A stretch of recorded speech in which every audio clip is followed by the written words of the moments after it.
Hey everybody, this is Bill. I'm a salty old Marine.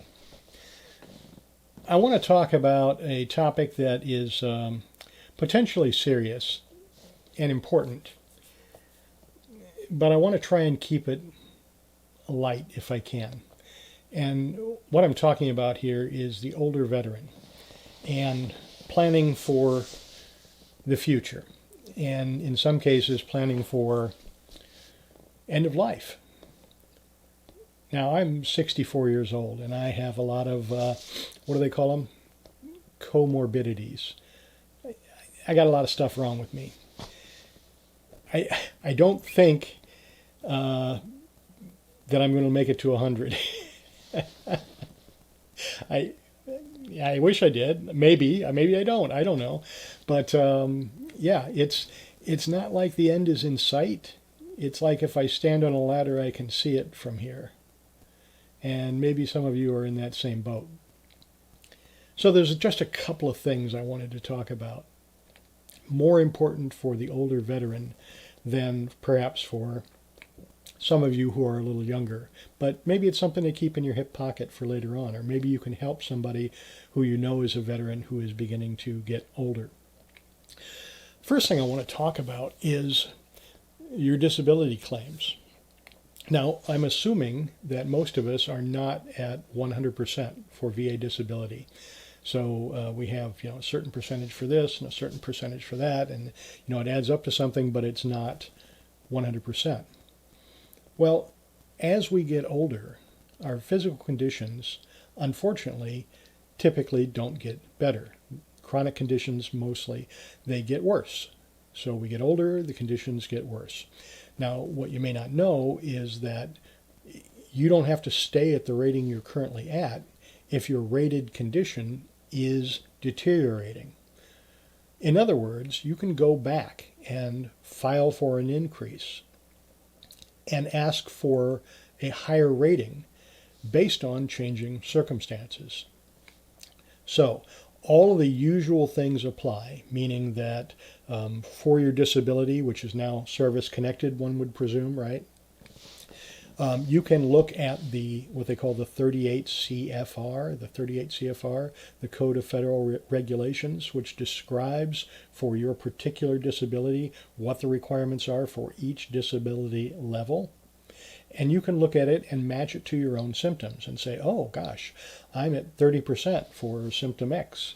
And honestly, my current symptoms are more closely matched to 80% or 70% or 100% or whatever it happens to be, right? You can look at these for yourself and match them up to your own circumstances. And it's pretty easy to do. And then you can file for an increase based on that. Again, you'll have to have the medical evidence to, prove that to the VA. But presuming that this is what's happening, you're getting older and your condition is getting worse that you're rated for, this is something that you can look at, and you probably should. Now, if you're rated at 100% permanent and total already, there's probably no reason for you to do this. You're not going to get more than 100%. But now here's another thing you might want to think about. As we get older, we may start needing some help. So the VA provides something called aid and attendance. And basically what this means, just in a nutshell, is if you require assistance to do things like keep your finances in order, get dressed, keep yourself clean, cook food for yourself, remember to take your medication, make it to appointments, physically can't walk anymore, so now you can't leave your house and you're housebound.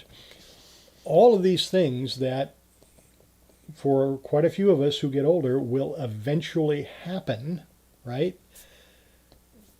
The VA has provisions for, but you need to know what they are, and then you need to know how to take advantage of them. I'm not going to do an in-depth in this video. This is sort of a light touch, right?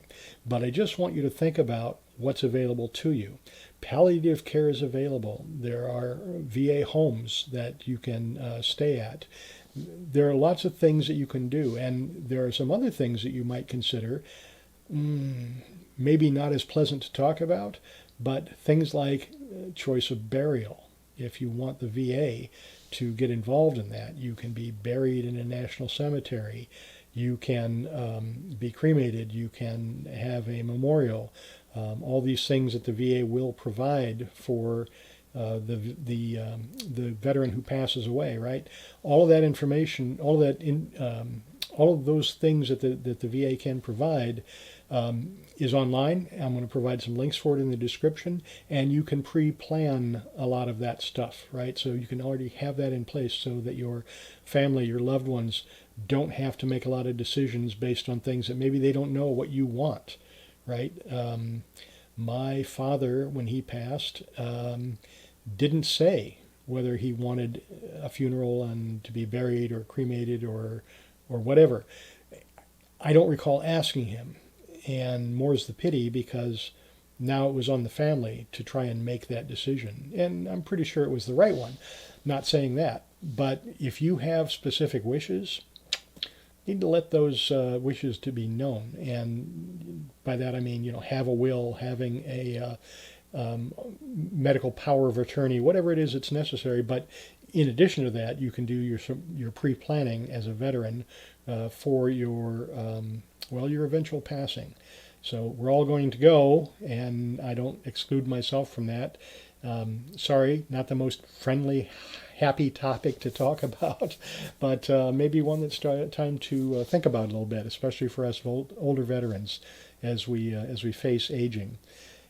The VA is available in both terms of health care and in terms of benefits and even in terms of final wishes to assist us as veterans. These are great things that have been provided for us. All we have to do is take advantage of them as they become appropriate. So, like I said, I'm going to put a bunch of links in the description. Hopefully you'll find them useful. And again, sorry, kind of a grim topic, but I really kind of thought it was something worth talking about. Let me know in the comments. Do you want me to explore this more? Do you want to talk about it more in depth? Do you want me not to talk about it? That's fine. Just tell me. I'm happy to hear about it, but I don't know unless you tell me. So like, share, subscribe, tell a friend, hire a skywriter, take out a newspaper ad. Do people still do that? I don't know. Maybe. Okay.